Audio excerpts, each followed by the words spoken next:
सिर्फ एक मिनट। आज मैं बात करूंगा उस सीक्रेट फार्मूले के बारे में जिसने एक गरीब और पसमानदा चीन को चंद दिहाइयों में दुनिया की सुपर पावर बना दिया। दोस्तों, हम अक्सर रोना रोते हैं कि हमारे हालात बहुत ख़राब हैं, वसाइल नहीं हैं। लेकिन याद रखें, जब सिमत दुरुस्त हो तो सदियों का फासला बरसों में तय किया जा सकता है। चीन की मिसाल हमारे बिल्कुल सामने है। तारीख के सफ़ात को पलटें तो 23 जून 1978 का वो दिन चीन की तकदीर बदलने वाला था। बीजिंग में एक इजलास के दौरान अजीम चीनी रहनुमा डेंग जियाओपिंग ने एक ऐसी बात कही जिसने पूरी दुनिया को हैरान कर दिया।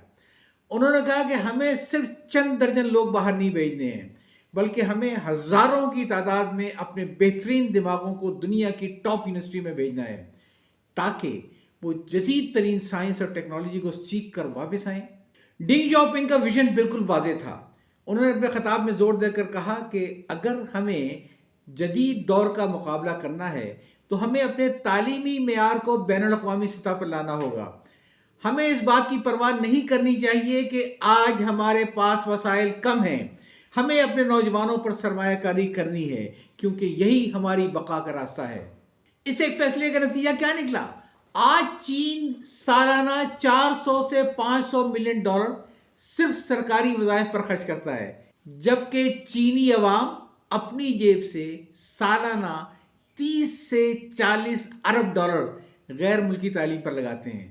लेकिन सबसे अहम बात पिछले 20 सालों का वो डाटा है जो हमें सबक देता है कि एक वक्त था कि जब चीनी तलबा बाहर जाकर वहीं बस जाते थे, लेकिन आज सूरत हाल ये है कि 80% से ज़ायद चीनी तलबा यानी तकरीबन 45 लाख से ज़्यादा माहिरीन अपनी डिग्रियां मुकम्मल करके वापस चीन आ चुके हैं।